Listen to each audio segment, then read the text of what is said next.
Christ to all of life.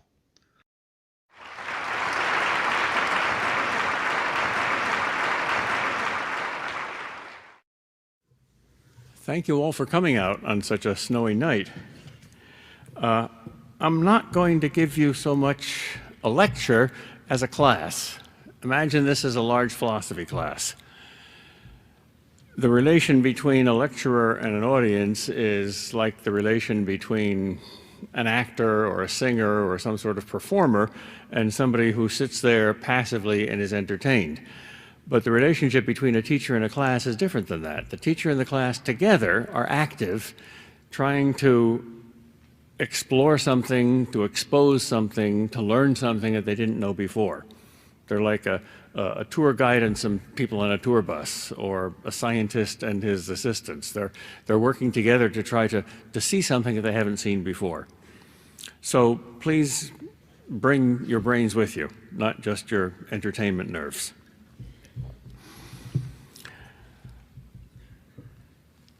C.S. Lewis, in the best book that I know of about the problem of pain, called The Problem of Pain, says, "The only purpose of this book is to solve the intellectual problem raised by suffering. For the far higher task of teaching fortitude and patience, I was never fool enough to suppose myself qualified. Nor have I anything to offer my readers except my conviction that when pain is to be borne, as distinct from explained, a little courage helps more than much knowledge, a little human sympathy more than much courage, and the love of God more than all." Well, that's my position too. Let's admit that pain is evidence against God.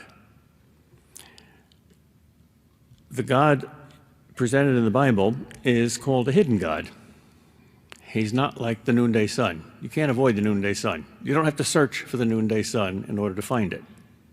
But God wanted us to search for him, so he hid. Pascal says, God gives you just enough light so that if you want to find him, you can, and if you don't want to find him, you won't. So finding him doesn't depend on your IQ. It depends on your will. In other words, he respects your freedom. He's like Romeo. When he proposes to Juliet, he doesn't bring along a battery of logicians to convince her that she's a fool if she doesn't follow the syllogisms. So God allows evidence against him, and he gives you evidence for him.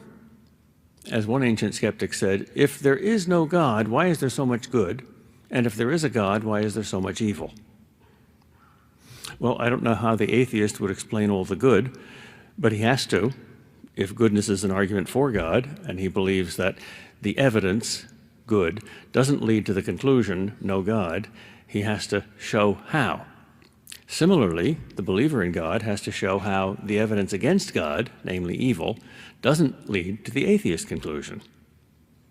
That doesn't mean that even if my talk is totally successful, I will have proved the existence of God.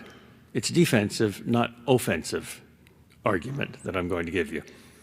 All I have to do is show that the problem of evil doesn't disprove the existence of God. It seems to. I think the best way of formulating the philosophical problem of evil, as I hope you understood, I'm not claiming to be qualified to deal with the deeper therapeutic personal problem of evil. Deepest way of formulating the philosophical problem of evil is very simple. Thomas Aquinas in the Summa Theologica formulated two objections to the most important of his thousands of theses in that incredible theological work, namely that there is a God. That's the first substantive thesis that he proves, because if there's no God, you don't do any theology. If you don't believe matter exists, you don't do physics. So here's the most important thesis. He always finds at least three objections to every thesis. The Summa Theologica is written like a systematized Socratic dialogue. He lets the objector have the first say, and he formulates the objections as strongly and fairly as he possibly can, and he always wants 3. And he always gets at least 3, except for this one. The most important thesis only has 2. Because in the whole history of human thought, there have been only 2 great, respectable, logical objections against the existence of God. And the first and most important one is the problem of evil. And the second one is the apparent adequacy of the natural sciences to explain everything without God, which doesn't prove that there is no God. It simply proves, if it works, that God is an unnecessary hypothesis, that Occam's razor, or the principle of simplicity, doesn't need it. But the problem of evil is the atheist's trump card, always, and it should be. And Aquinas formulates the problem with magnificent simplicity. He says, if one of 2 contraries or opposites is infinite, the other must cease to exist. But God means infinite goodness. Therefore, if there were such a God, evil could not exist. Evil does exist, therefore there is no such God. Put a little more complexly, C.S. Lewis formulates it this way. If God were all good, he would want to make his creatures perfectly happy. And if God were almighty, he would be able to do whatever he wanted. But the creatures are not happy. Therefore, God lacks either goodness or power or both. A third way, even a little more complicated, but still fairly simple, of formulating the problem is to say the following 4 propositions can't all be true. If any 3 of them are true, then logically the 4th one must be false. Number 1, God exists. Number 2, God is all good. Number 3, God is all powerful. Number 4, evil exists. If God exists and is all good and is all powerful, there can't be any evil. That's how Lewis formulates the objection. If God exists and he is all good and there is evil, then he doesn't get what he wants and he's not all powerful. If evil exists and God is all powerful and there is evil, then he wants evil and then he's not all good. Or if there is evil and the only kind of God would be one of total goodness and total power, then the conclusion is there is no such God. That's a very simple, clear, fair, straightforward, powerful way of formulating the problem of evil. It's especially difficult for a Christian. Not just for a theist who believes in some sort of a God, but for a Christian. So much love, yet so much pain. The God of Christianity is a God who loves us so much that he sacrifices his very life for us. If God were just a deistic snob up there in the heavens, you might say, well, why would he care for us? We're just fleas. But this God does everything he possibly can for us. What more could he do? And yet, apparently, he fails. Look at all the evil in the world. There's only 3 ways to answer any logical argument. This is the very structure of logic. Because an argument is an attempt to lead somebody from a premise to a conclusion, that is, from something they already believe to something they don't yet believe, by the power of logic, by showing that if the premise is true, then logically the conclusion must follow. Because that's the strategy of argument. And because an argument has propositions in it and a proposition has terms in it, there's 3 weak points that are possible for an argument: the terms, the propositions, and the logic. One or more of the terms may be used ambiguously. I might say, the bank of the river is a safe place for my money because a bank is the safe place for my money and the bank of a river is a bank. Well, I'm using the term bank ambiguously. That's a rather silly argument. Or I may argue from false premises. I can prove anything from false premises. I can prove that I'm a god. All gods are giraffes, and I am a giraffe, therefore I am a god. That's also a fallacious argument. All pigs fly and I am a pig, therefore I fly. That's a logical argument, but it's not true because it has false premises. Or finally, the argument may be illogical. The conclusion doesn't follow from the premises. Now, if we look at the argument as I just formulated it, I don't think we can say that there's anything illogical about it. I don't think there's any fallacy in it. And no one of the premises is simply and absolutely false. So unless we find some ambiguous term, there's no way of answering the argument. So let's look at some of the terms. First of all, the term evil has two meanings. I don't think the argument uses this term ambiguously. It's simply that there are two kinds of evil and therefore two kinds of argument, and both kinds of evil count against God. There's physical evil and spiritual evil. Physical evil is the evil we suffer. Spiritual evil is the evil we do. Immorality, vice, sin. Each of them is evidence against God because each of them is evil. But they are so different kinds of evil that they need different explanations. So let's do those two separately. Let's first of all talk about the evil we do. That's the worst kind of evil. In other words, sin is a greater evil than pain. You may not think so at first, but I think a little thought experiment can convince you that you too believe that sin is a greater evil than pain.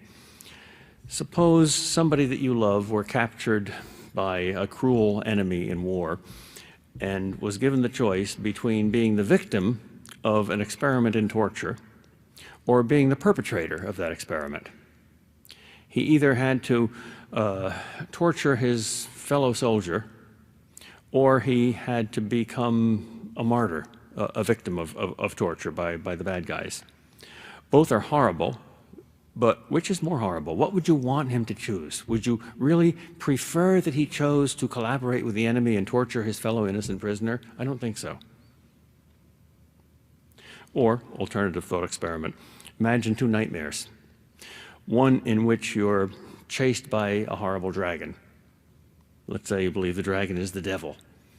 And the dragon is going to get you and kill you and torture you and eat you and destroy you. That's a terrible nightmare. Is there anything worse than that? I think so. A nightmare in which you become that dragon. And you can never escape being that dragon forever. At least if you're destroyed by something evil, you're still you. Which means that the physical evil of being destroyed isn't as bad as the spiritual evil of being a destroyer. If you had to choose between sacrificing your body and your mind, if you had to choose between living the rest of your life in a wheelchair, unable to move, or living the rest of your life insane, unable to move your mind, which would be more tragic?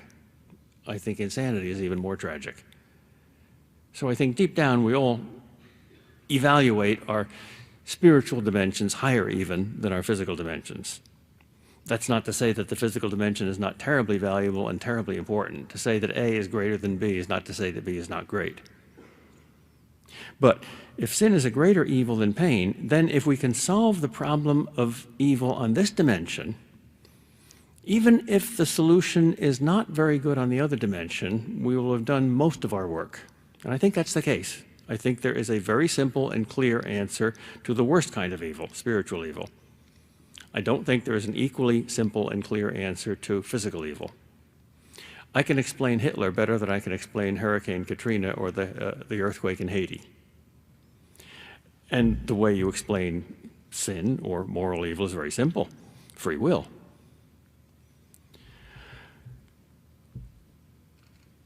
It wasn't God that did the Holocaust, it was Hitler.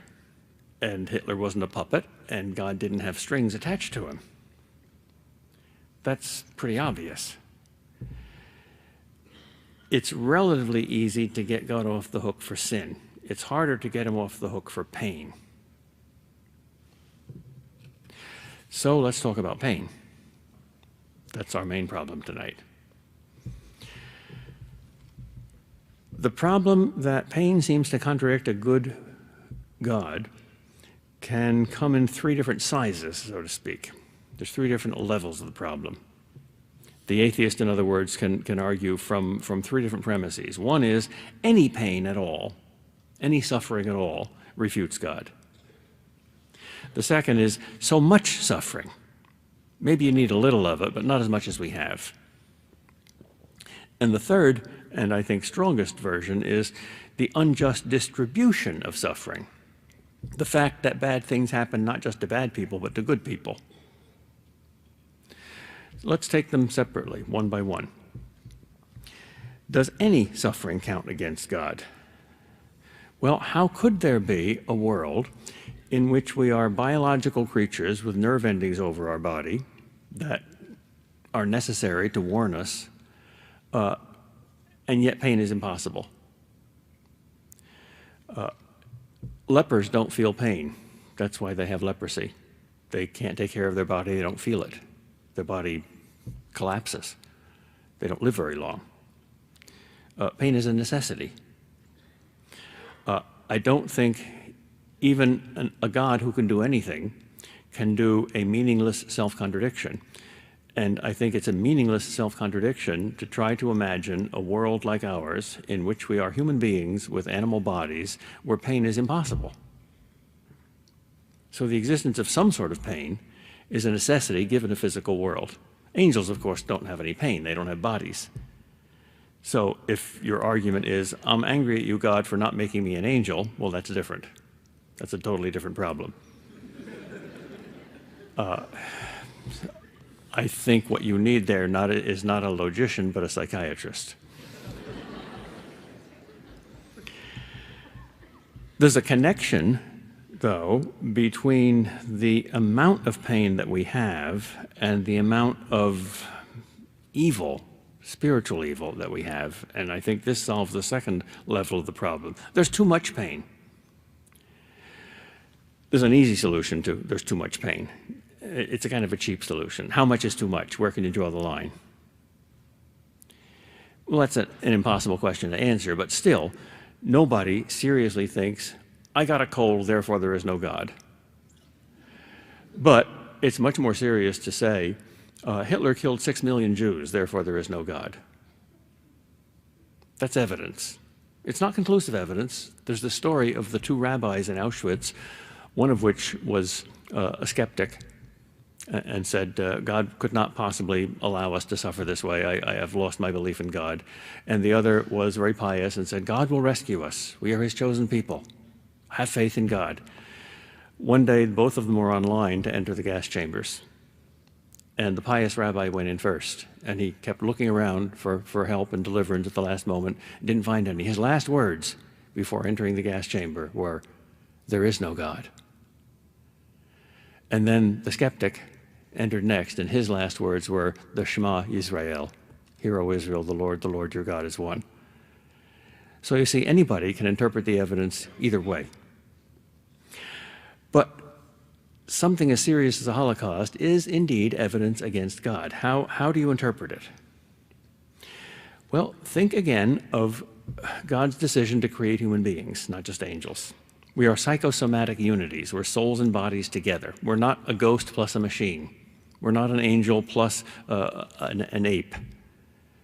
Our soul and our body are related not like a haunt and a house, but like the meaning of a book and the words of a book. Two dimensions of one and the same thing. You can't change the meaning of a book without changing the words. And you can't change the words of a book without changing the meaning. And the words of a book are like our body, and the meaning of a book is like our soul. So the soul and the body always go together.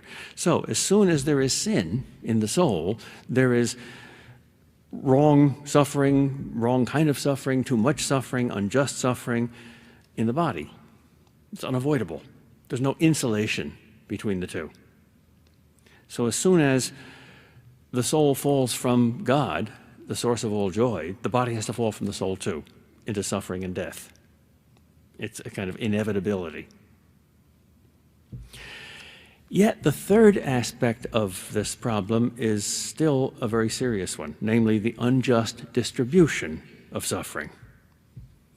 A saint and a sinner walk down the street, a meteor comes out of the sky, it's going to hit one of them in the head and kill one. Which one? Unpredictable. 50-50 chance.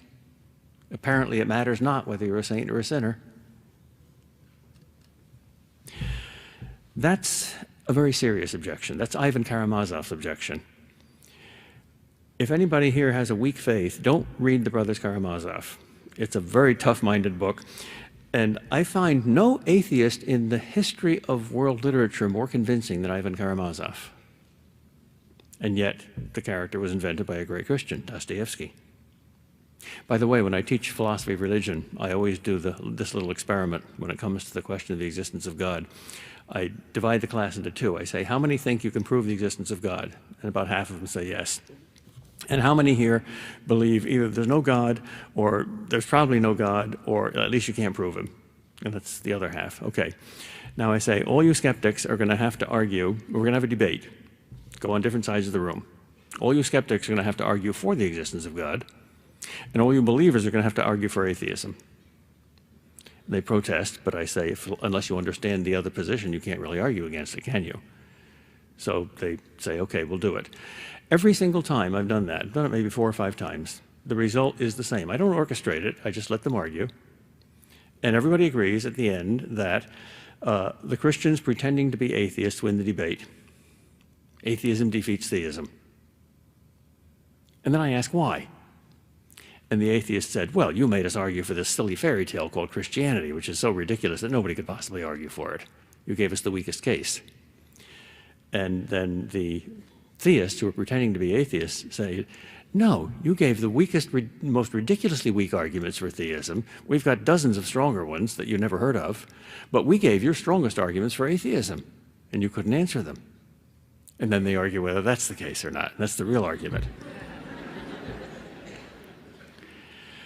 The other really serious atheist, I think, in history, if you want to read good atheists, don't worry about people like Dawkins and Hitchens and these people. Read Nietzsche, read Sartre, read Camus. Now there's an atheist for you. Dr. Roux in The Plague, one of Camus' great novels, is a kind of a obvious projection of Camus himself, because he's a doctor who risks his life to save thousands of innocent people in a plague in Algeria, and he knows he's probably going to catch it himself and die, but he has to do this because that's the meaning of life. He says, I know that the meaning of life is to be a saint. But he says, I don't believe there's any God. I'm an atheist. And my puzzle is, how can you be a saint without God? And he says, I've never solved that problem. You can't be a saint without God. You got to be a saint, and yet there's no God. And that's Camus himself. That's an unhappy atheist. I think you should trust an unhappy atheist. I don't think you should trust a happy atheist. That's too comfortable, too smug, too simple. How do you explain how and why bad things happen to good people? You could use Socrates' explanation. If you're of a certain philosophical cast of mind, that's quite profound. Socrates' answer is, they never do. They never do. Here he is, about to be killed, giving his last speech, one of the great speeches in the history of Western civilization. I hope you've all read The Apology of Socrates. No civilized human being should be allowed to die without having read that speech. Here he is in the middle of horrible evil happening to a very good person. He's misunderstood, he's tried, he's executed, he's put in prison, and now he says, the one thing you can be certain of is that it is impossible for a good man to be harmed by a bad man, ever. What? What does he mean by that? Well, if you are simply your soul, then your soul can be harmed, but only by you. What is harm to the soul? Well, folly, stupidity, moral vice. Can anybody else make you stupid? No. Can anybody else make you wicked? No, but you can make yourself stupid and wicked. Yeah, but somebody else can put me in prison and give me hemlock and chop my head off. Yeah, that's only my body. That's only this old house. That's a ticket to heaven. Thank you very much. Goodbye. Well, there's something beautifully noble about that. I don't think, however, that is the Christian attitude.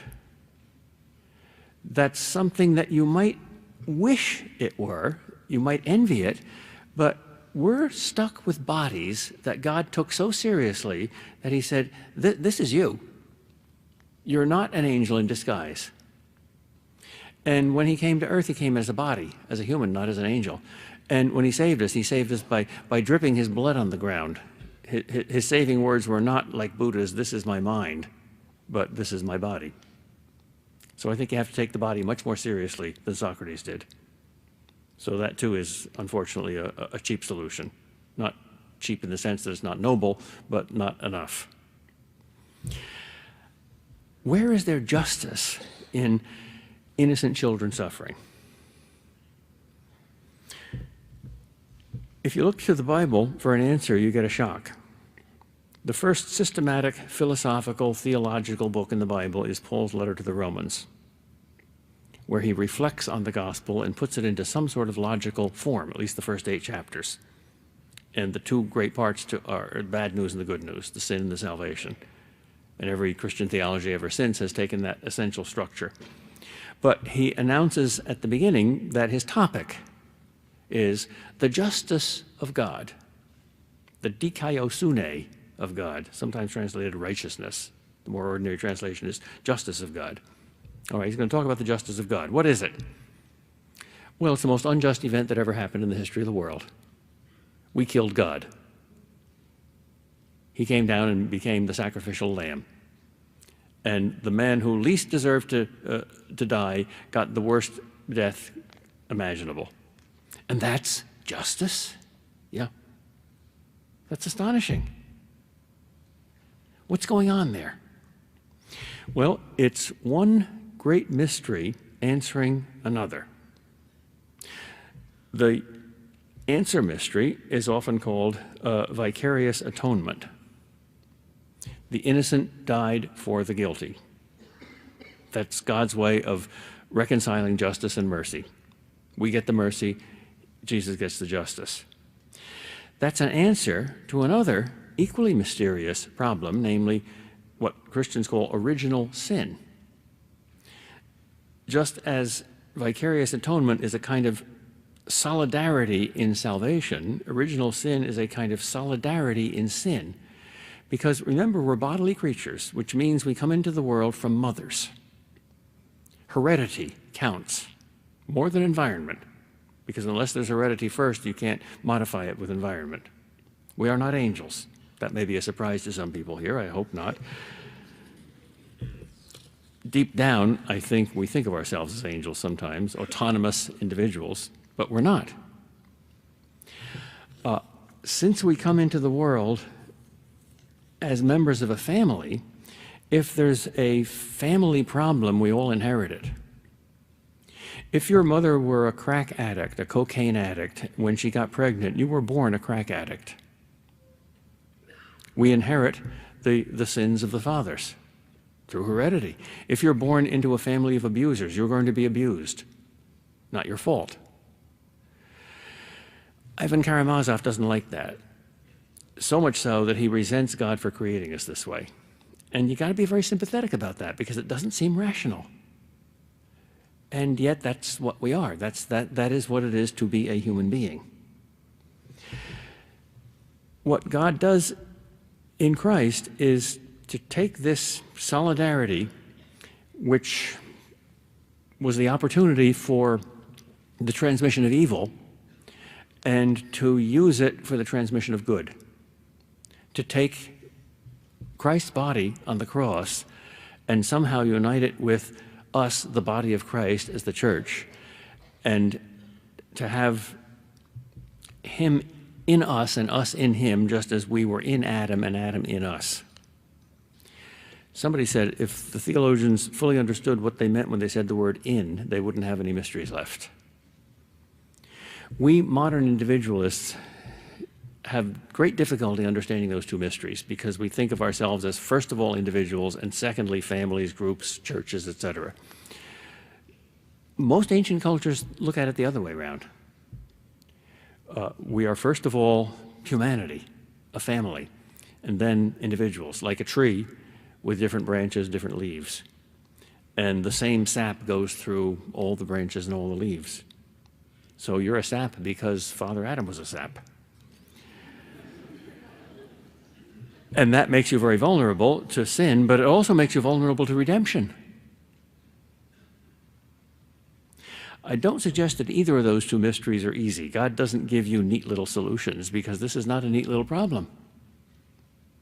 He's like a surgeon who understands how your self works far better than you do.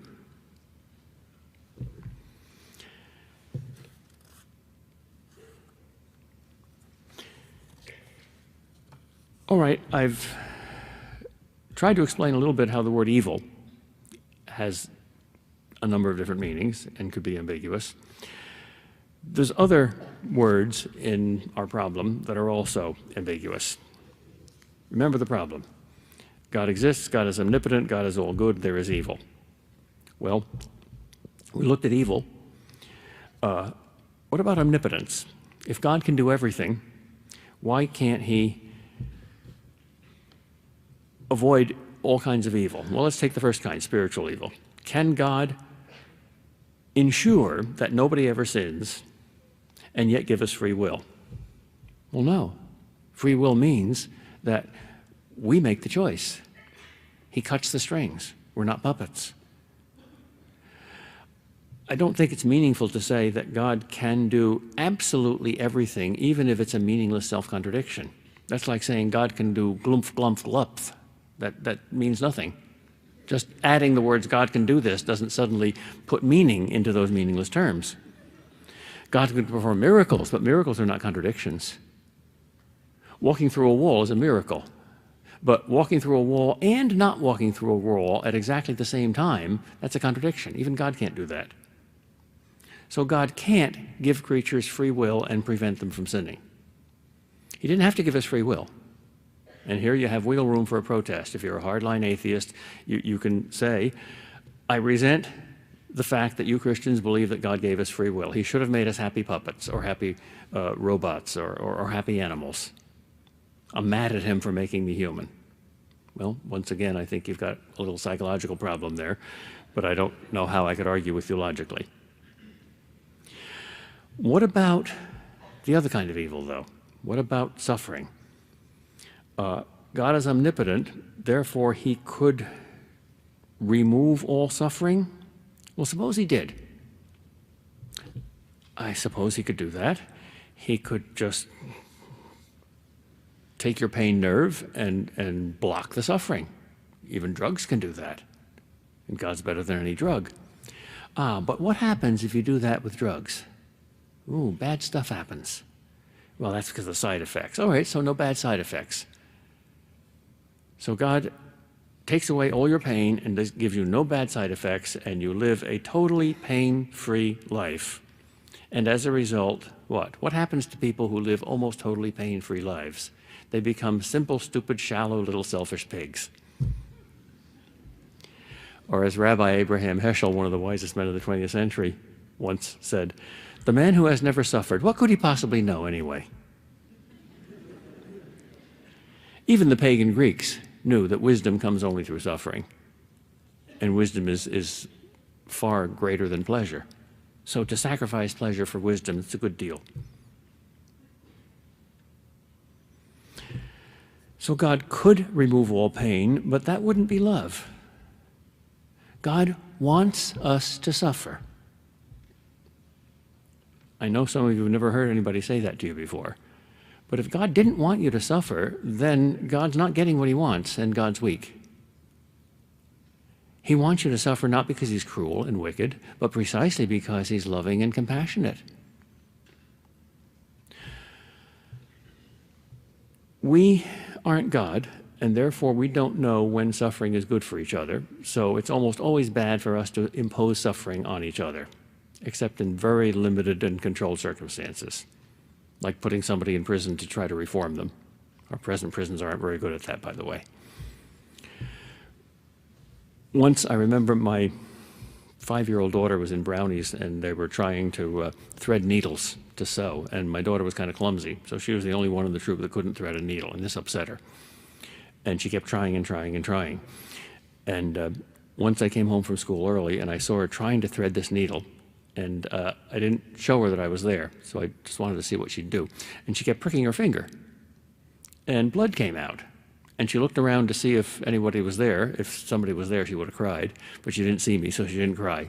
So she kept trying and trying and trying. And my first instinct was to leap out from behind my hiding place and say, "Oh, you poor, let me kiss your boo-boo."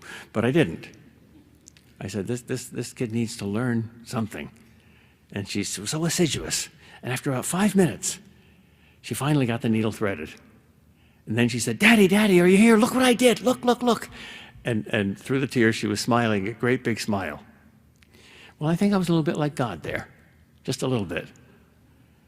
She got greater joy because of the pain.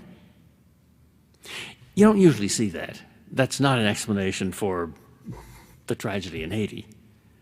But it shows that if you're wise enough, you might perceive that suffering is necessary. Its effects are, well, it gives you opportunities for all sorts of virtues. Courage, for one. If you have no pain, you don't need courage. Patience, for another. Sympathy. If nobody's suffering, you don't have to be sympathetic. Charity, if nobody needs you, why be unselfish? Wisdom, which comes through suffering. Here's 4 or 5 extremely important virtues. Courage, patience, sympathy, charity, wisdom. Is that worth sacrificing a bit of pleasure? I think so.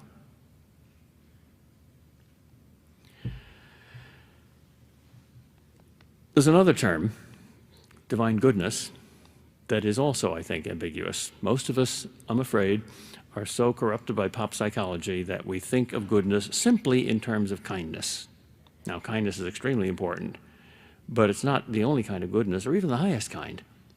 We're kind to strangers. We're kind to animals, so we kill them so they don't suffer. We're tolerant and kind to people and things that we don't really care much about. But to somebody that we care enormously about, we make trouble. Grandparents are kind. Parents are not that kind. Grandpa says, "Run along and have some fun, take some money." And Daddy says, "Wait a minute, don't go here and don't go there, and be sure you come back by 11 o'clock. "Oh, Daddy, you're always making trouble. Who loves you more, Grandpa or Pa? Pa. God is indeed good. God is indeed loving. But it's not always kind. Sometimes he is, sometimes he isn't. The Bible never describes God as a grandfather, only as a father.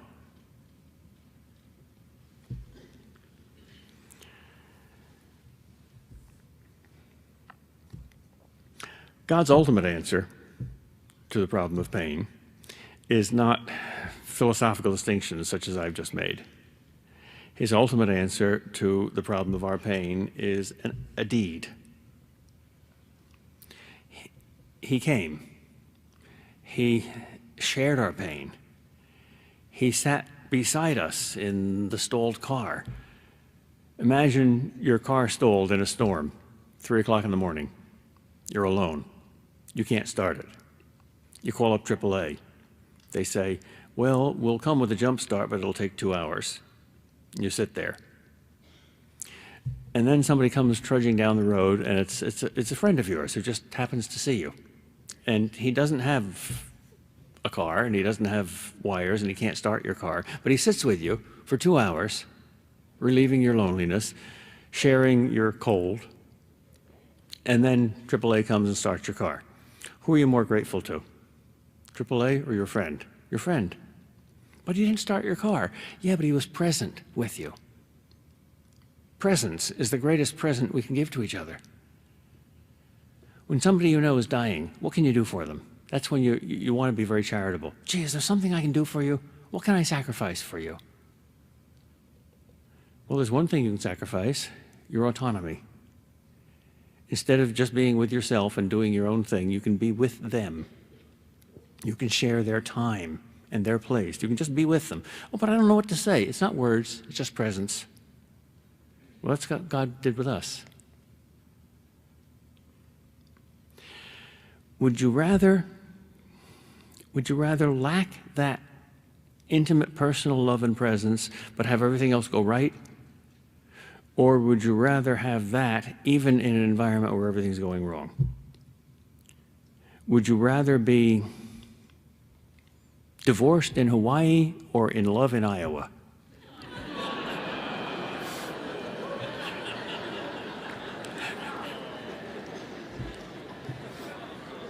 No insult to Iowa, but you go to California for vacations, right? Do they come here?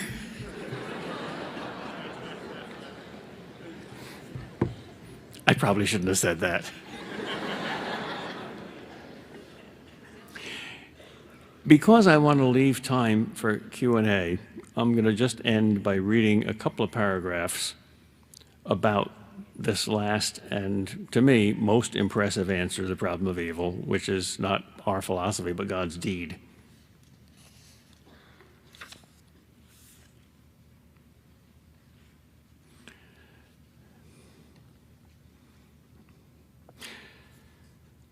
Are we broken? God is broken with us. Are we rejected? Do people despise us for being good? He was despised and rejected of men. Do we weep? Is grief our familiar spirit? Do we say, "Oh, not again, I can't take any more"? He was a man of sorrows and acquainted with grief. Do people misunderstand us, turn away from us? They hid their faces from him, as from an outcast. Is our love betrayed? Are our tenderest relationships broken?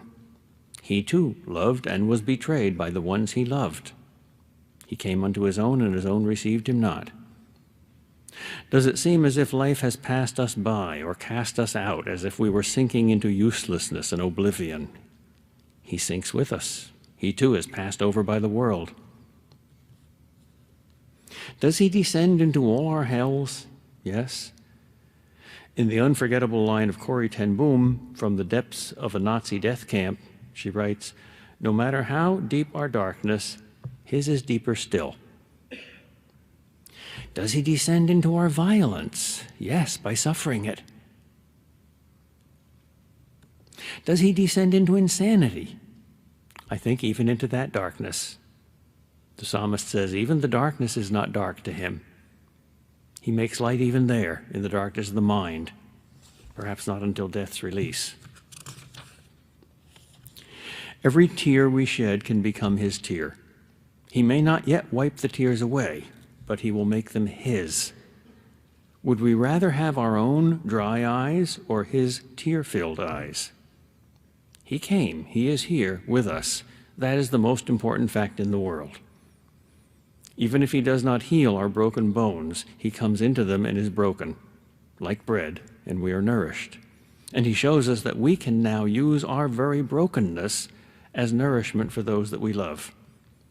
Since we're his body, we too become the bread that is broken for others. Our very failures can help heal other lives. Our very tears can help wipe away other people's tears. Our being hated can help those we love. When those we love hang up on us, he keeps the lines open. So God's answer to the problem of suffering really happened 2,000 years ago and is still happening in our own lives. The solution to our suffering involves our suffering. It can become part of his work, the greatest work ever done.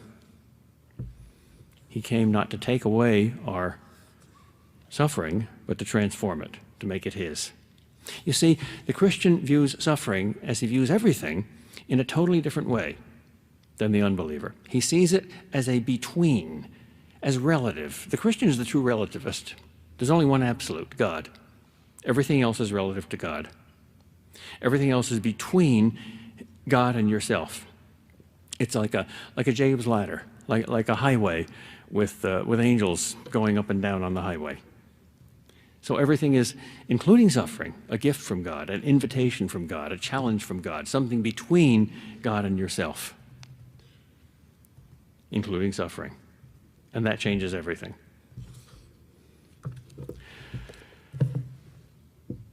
I said I'd speak for 45 minutes. I lied. It was 46. Sorry. But now it's time for the interesting part. I am always amazed by how polite audiences are to listen to a monologue in order to get to a dialogue, which is always twice as interesting. So now I'm ready for your questions.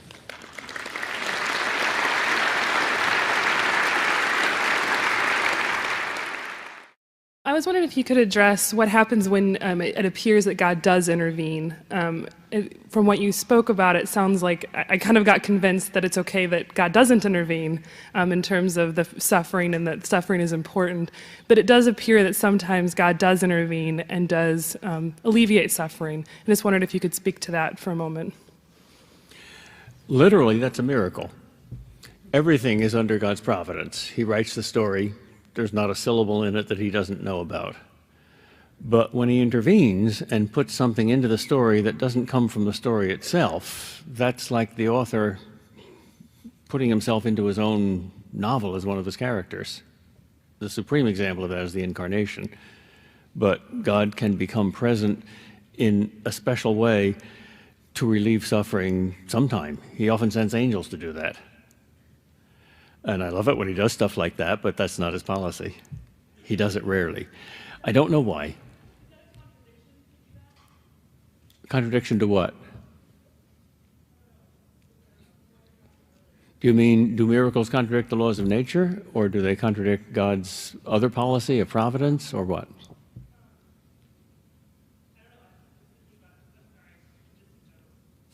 Well, let's explore that. You've got a question in your mind. We've got to get it out before we can answer it.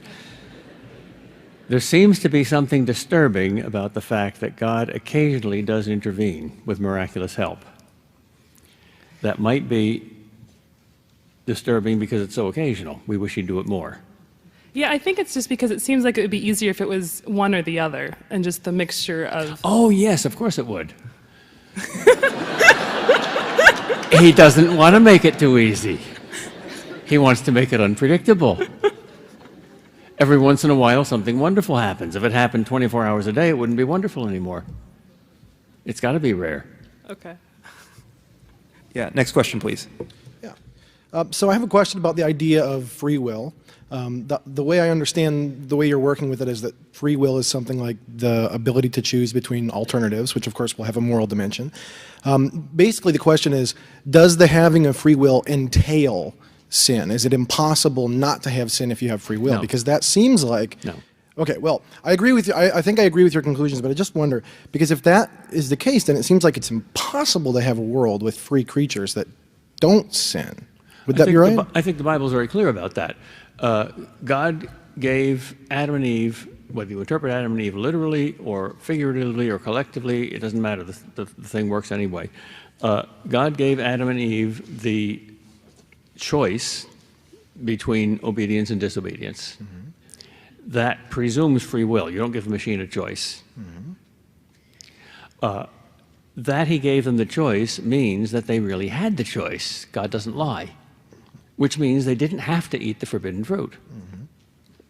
So free will does not entail sin. Free will did not come into the existence after sin. It came into existence before sin. Sin presupposes free will. So free will makes sin possible, mm-hmm. but misusing it makes it actual. So is there then some possible world where creatures have free will but don't sin? Yes. And if such a world exists, if there is some other planet in the universe in which there's a happy Adam and Eve in the Garden of Eden who have never sinned, that would explain why God made the universe so big, so that we couldn't get there and corrupt them. So why not, then why not make this world that world? I'm sorry, I didn't hear that. So I think the objection that would be raised would be, if it's possible to create a world where there's free will but no sin, why not just make this that world? He did. Mm-hmm, okay. But then we messed it up. So That's exactly what he did. Okay, thanks. But he couldn't force us not to sin without taking away our free will. Now, he could do that. He could make human beings, not just animals, who have free choice and who sometimes abuse it, and then he could miraculously stop that abuse from happening. Whenever I shoot a bullet at you, he turns it to butter before it hits your head, and it just tickles you. That'd be nice. It'd be pleasant. But then we wouldn't really have free will because we couldn't choose to kill. And then he would have to even perform little frontal lobotomies before we had even an evil thought. So that wouldn't work. But free will means there's a real choice, a real option that you can choose. Okay, one of the audience members has texted in the question, if God loved the Jews, why did God not intervene either directly or indirectly in the Holocaust? Throughout the history of the Jews, they've been the world's experts in suffering. Why didn't he rescue them from Egypt generations before Moses? I don't know. I'm not God. I'm sorry, that's a very disappointing answer, but at some point we have to say that because that's the clear teaching of the book of Job. Job asks all these great questions, and God shows up, and he says, in effect, to Job, Job, you forgot to ask the most important question of all. Who am I, and who are you? Did you design the world? Were you there when you wrote the script? No. If evil were not a mystery, if evil were very clear, if we could have a very simple solution to the problem of evil, that would count as evidence for atheism, because that would mean that our mind is as great as God's mind. If, on the other hand, there is a God whose mind and whose wisdom is infinitely greater than ours, then there's bound to be mysteries that we can't solve. So it's the fact that we don't know is consistent with the hypothesis that there is such a God. Okay, next question. How are you with complex questions? If it's complex in the way that a computer is complex, I'm lousy. If it's complex in the way that a Shakespearean sonnet is complex, I love it. Okay, well, let's just see how this goes, because I have a question that I've never really gotten a satisfactory answer to. You say that God respects our free will more than anything, right? Yeah. Are you familiar with a parasite called Toxoplasma gondii? No. This is a parasite that can get into a fetal brain and affect the behavior of the fetus after it's born. It messes with something called the dopamine pathway, which can either make somebody schizophrenic or affect their behavior later in life. So if God respects our free will more than anything, then why would he either create or allow a parasite to be created that directly violates our free will? I don't know. If I chop your head off, that takes away your free will for the rest of your life, too. Would this be an argument against free will? No, it means that our natural condition is to have free will, but there's all sorts of unnatural or diseased or violent conditions that take away good and natural things like free will, and that parasite is one of them. Why God allows that parasite, I don't know. I don't even know why God allows the New York Yankees, for goodness sakes. Thank you. I'm a Red Sox fan. Sorry, I had to put that one in. Why God allows the New York Yankees. Okay, next question. You had mentioned that God is not always kind, but Psalm 145:17 states, "The Lord is righteous in all his ways and kind in all his deeds." So, if you could define what you mean by kind a little bit better, I'm sure it would clear it up, but would you be able to do that for us, please? I don't have the Hebrew text in front of me, but I'll bet you 10 to 1 that the word is not properly translated kind, but rather merciful. Kindness means the will to relieve you of pain. Merciful means giving you a good that you don't deserve. God is always merciful, but he's not always kind, because sometimes his mercy and his wisdom knows that we need something more than we need kindness. Kindness is a very good thing and a very high thing, but it's not 100% 24/7 the thing that we're supposed to do. If I were kind to my students, I'd give them all A's, but I don't. And if I were kind to my kids, I'd never challenge them much. I'd make life easy. God doesn't do that. Mercy, yes, way beyond justice. Kindness most of the time, but not always. If you think of all the pain we could have but don't have, if you count all your blessings, all the pleasant things in your life, and all the pleasant moments in your life, and put them on one side of the scale, and all the pains on the other side of the scale, you'll see that the good things vastly outweigh the bad things. All right, thank you. Okay, another audience member has texted in this question. Who do you say the good atheists are? And what is your problem with Hitchens and Dawkins? It seems like simple dismissal to say that their powerful arguments should be ignored, given that many of those arguments are similar to those of Nietzsche. Well, they're not original. Nietzsche is much more creative and a much better rhetorician. They're clever debaters, especially Christopher Hitchens, who's very funny. But I'm not experts on the modern atheists because I've not found anything really profound or original in them. I find that they're just copying the old stuff. Okay. Next question.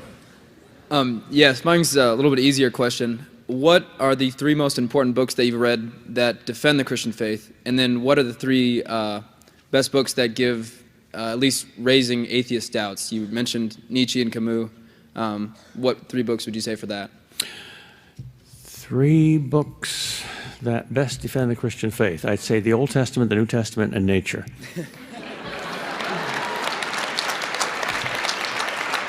I meant to say, yeah, excluding the Bible, of course. I'm sorry. Yeah, let's rephrase the question.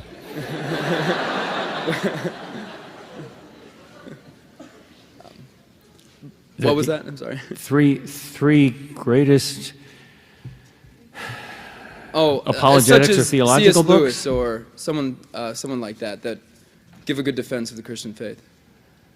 Well, instead of just giving you 3, just let me run through some recommendations of truly great books. The Confessions of St. Augustine, the Summa Theologica of St. Thomas Aquinas, Pascal's Pensées, the collected works of C.S. Lewis. Okay. That's a good start. Okay. Thank you. Next question.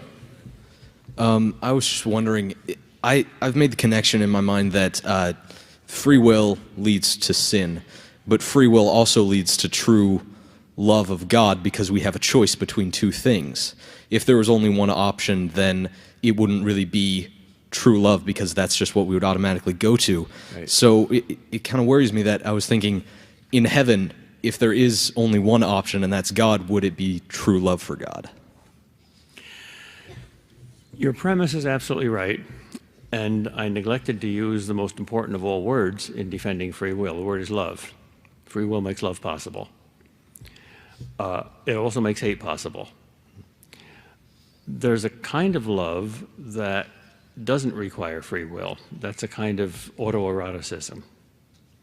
The difference between loving another person and loving your own fantasies is the difference between saying yes to free will and saying no to free will.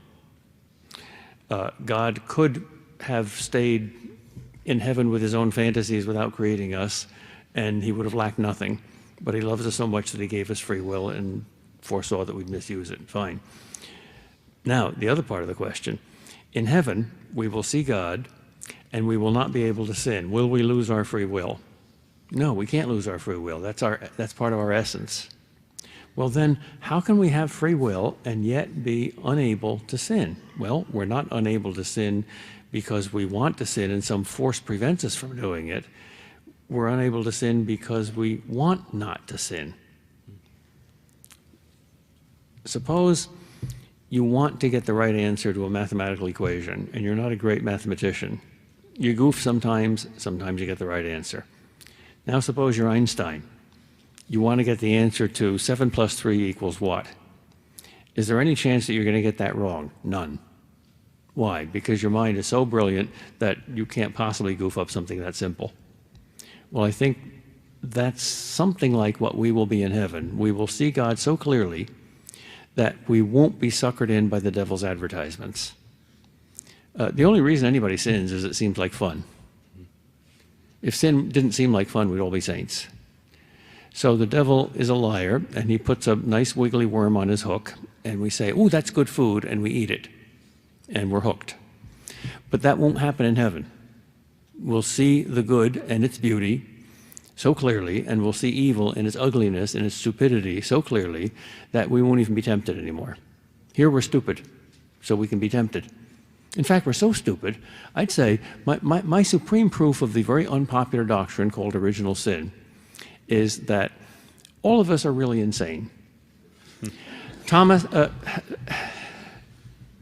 Einstein famously defined insanity as doing the same thing over and over again and expecting a different result. Here, God says to us many times every day, in giving us free choice and opportunities to use it, he says, here, in my right hand is doing things my way. Love me and your neighbor. And you know from your experience, as well as from your faith, as well as from good philosophical reasoning, from all three sources, you know that every time you do this, you're happy. But since I give you free will, I also give you the opportunity of choosing my left hand, which is singing Sinatra's song, I Did It My Way, the song they all sing as they enter hell. And you know from your experience that every time you've chosen the left hand, every time you've said no to me and no to love, and every time you've been a little selfish pig, you've been miserable. So, which will you have now, joy or misery? And we say, gee, God, I don't know. That's a tough one. Maybe misery will work this time. Let me try the left hand. We're nuts. Well, in heaven, we won't be nuts. Thank you. We have another questioner who asks, what's the connection between pain and beauty? Ooh, that's a good one. Pain in itself is not beautiful, it's ugly. And yet our most beautiful works are tragedies. Our most beautiful music is in a minor key. And without the contrast between the dark and the light, the pain and the pleasure, we don't really appreciate the light or the pleasure. So there's a deep connection between pain and beauty. Very mysterious and ironic connection. Every great artist knows that in order to be an artist and to be a kind of a mediator of beauty, you have to suffer. And every great scientist knows that breaking through to a discovery is costly. It takes sweat, it takes suffering. But that's beautiful. Okay, next question. So there was a question earlier about why isn't this world this perfect world where nobody sins and yet we have free will? And your answer was we screwed it up, right? Yeah. Okay. It seems like the concept of original sin and this idea of free will is almost incompatible with an omniscient, omnipotent being. He created the tree of knowledge. He created us in the garden. And he knew, if he is omniscient, he knew the future. He knew what choice we would make. Mm-hmm. Doesn't that sound like entrapment? Not if you realize that God is a creative artist who knows instantly everything which to us is past, present, and future, rather than a crystal ball gazer like a prophet who can forecast the future. Here, Tolkien writes The Lord of the Rings, and let's say, at least when he has it finished, he knows everything in it in perfect order. So if you say something to him about it, and if you just pronounce the title of his book, he'll be like God in eternity, seeing all 3 volumes simultaneously. And yet, in those volumes, things happen, good things and bad things, and there's justice and mercy and good and evil and all the rest, like in human life. So God's like Tolkien. He's not somebody who entraps you, because an entrapper is somebody in the play. Sauron is an entrapper. Okay. Saruman is an entrapper. Gollum is an entrapper. But Tolkien is not an entrapper. I don't see how that addresses. He can still know all of past, present, and future, and yet he's still setting up this game where if we eat the fruit, we'll be punished. At the same time, he knows we're going to eat the fruit. Of course he does. So it does, I mean, it seems exactly like... What you call a game is what I call free will. The fact that there are 2 trees, the tree of eternal life and the tree of the knowledge of good and evil, is, to my mind, at least, I don't care whether you take the trees literally or not, as long as you also take them symbolically. The trees are symbols for good and evil. There's 2 trees, not 1, which means we have the choice between good and evil. So it's not some gimmick out there like a bear trap with bait in it that suckers us into the trap.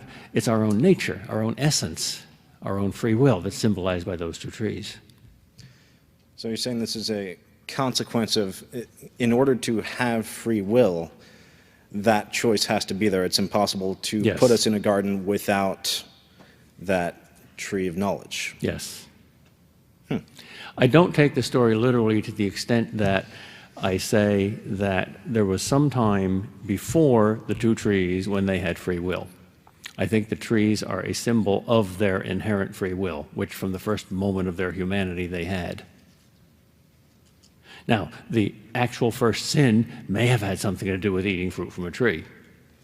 But what the trees symbolize, namely the free choice between good and evil, was in them even before they saw those physical trees, if there were physical trees. Okay, next question. First, let me say, I believe in Jesus Christ as my Savior. But something I've always been curious about is just, and you've kind of been touching on it, maybe you've already answered it, just the fact that if God is perfect, He created Adam and Eve as perfect. Is it possible for someone who's perfect with free will choice to make the wrong decision? And also, if Satan was with God in heaven, seeing His glory, why did he choose to sin against God, and how did he have that desire to be prideful? To answer your first question, perfect means two different things: infinitely perfect and finitely perfect. Only God is infinitely perfect. Our perfection in the Garden of Eden was simply innocence, moral perfection. It was not intellectual perfection. We didn't know everything. We didn't have the beatific vision. We weren't yet in heaven. We were given a test. And in that mentally imperfect state, it was possible for us to sin. That was not a moral imperfection yet, until we did sin. But we were, and always are, and even will be in heaven, finite creatures. We're not God. We're not infinite. So in that sense, we are imperfect. We're not perfect as God is. We were just innocent. The other question was, how did Satan fall? Well, he couldn't have been tempted by lust or greed or anything that requires a human body, because as an angel, he doesn't have a body. So the standard answer to that, we don't know for sure, but the only answer that makes much sense is pride. Resentment at being number two. God is God, and Satan's not God, and Satan wanted to be God. Rodney Dangerfield says, when you're looking out for number one, watch out for stepping in number two.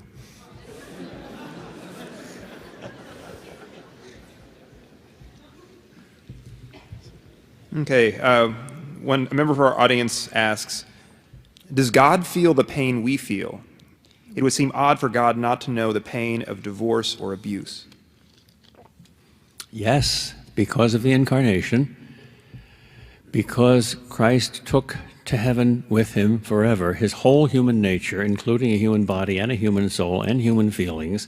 God himself feels everything that we feel, yes. Next question. Hi, me again. I have another Sorry, sir, if you've already asked a question, could you let the person behind you have the next question? Yeah, thanks. Thanks. Okay, first thing, I agree with you about that pain is a necessary thing in life. Like, even if you don't have pain, if we put our hands in fire and if we don't feel any pain, then we're going to burn our body. So I agree with you on that. But some kind of pain is really like hard and unnecessary. I think the worst pain of all is a father or a mother losing a child. And it happened to me, like I saw an accident where 38 children were dead in an accident, and one of them was my cousin. And I attended a funeral with 38 coffins and mothers weeping and fainting, and it was the worst scene you can ever see in your life. So, I mean, that happened like 10 years ago. I see the parents of the children, they are still in pain. I don't see why such pain is necessary, and if there is no free will in any way in this, and if there is some being, let's call God or anyone, that is capable of relieving these human beings from that pain, and he doesn't do that, I have no idea how this can be moral in any way. That's a very good question. No one understands why this is necessary, because it is not necessary. Some drunk driver caused that accident. That was not necessary. That was not something that God put into nature in the first place. That came from our abuse. So, granted that we are so foolish as to cause such horrible pains, what does God do about it? Well, he could stop it by miracle. Why doesn't he? We wish he would. I'm not asking why he didn't stop the accident. The accident happened, and that's the man's will. I'm asking the feelings of the parents. Why? I mean, this accident happened 10 years ago, and the parents are still miserable, Yes. and they're not gonna heal till they die. So that's what I don't understand. You know. I don't either. Oh, okay. I don't have all the answers. I don't know. I will tell you one thing, though, from a mind far greater than mine or yours. One of the great saints, Saint Teresa, said, talking about comparing earthly pains and heavenly joys, she said, the life on earth that's the most full of horrible, inexplicable pain will appear from the viewpoint of heaven, once you're there, to be no more serious than one night in an inconvenient hotel. Now, she herself experienced very great pain and very great suffering in her life, so she's not minimizing earthly pain. She's just saying that God has got something in store that infinitely outweighs even those horrible pains. And it is at least possible to believe that and to hope that, and that puts those horrible pains into at least a perspective of hope. Doesn't explain them, doesn't justify them even. It doesn't justify. It just that's my last thing. So if some being is so powerful that, or he has all power in the whole world, and he can relieve someone from pain, and he doesn't do that, I think this is kind of immoral. Don't you think, though? I sympathize with that. I think it takes a lot of trust to believe in God, realizing that he doesn't do that. Because any being that's like us, that's on our level, that doesn't do that when he can, is not a good being. If I'm a father and I'm sitting on the front porch of my steps, my house, and my 2-year-old is playing in the street, and a truck is coming, and I could run and rescue my 2-year-old from the truck, and I don't do that. I just sit there and let the child be run over and killed. I'm not a good father. Yep. So I'm very sympathetic with that objection. We don't know why God does it. And it's often very, very difficult to trust him. And his only answer is, you got to trust me. I know more than you do. It doesn't look like I'm doing good. Use this analogy. This is not a neat little answer, but it's at least points you in the direction you have to go, I think. Imagine you're a dog, and you have this master who knows much more than you do and loves you. And you're running through the woods and you get trapped in a bear trap, and your leg is in that trap.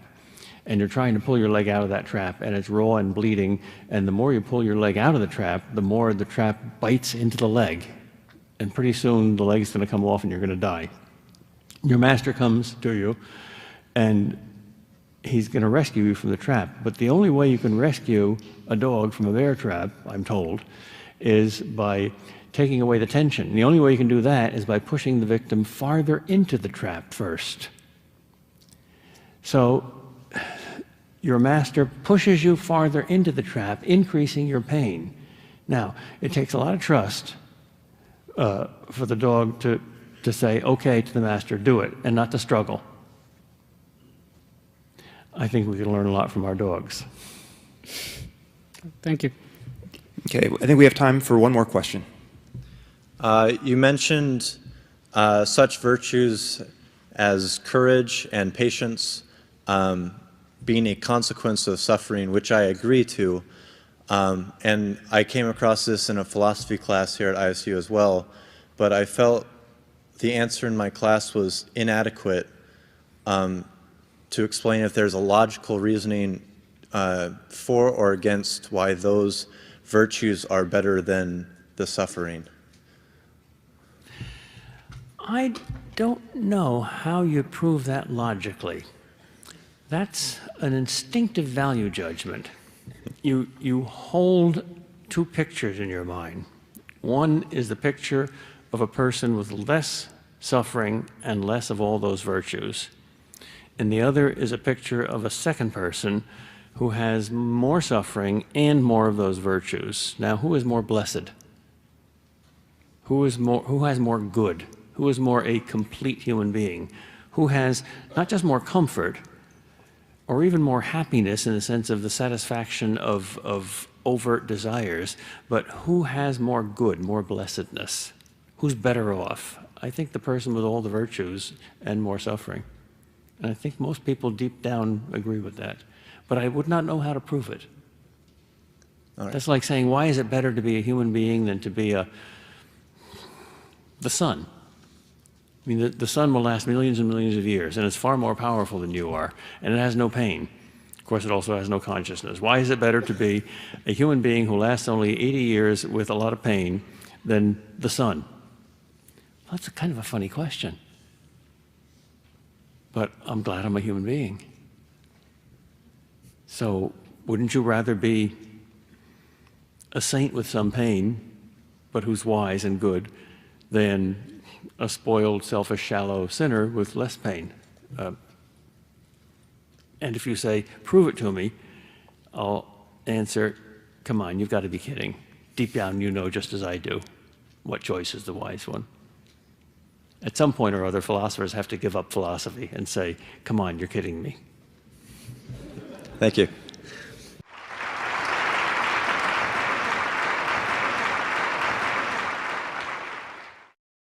For more information about the Veritas Forum, including additional recordings and a calendar of upcoming events, please visit our website at veritas.org.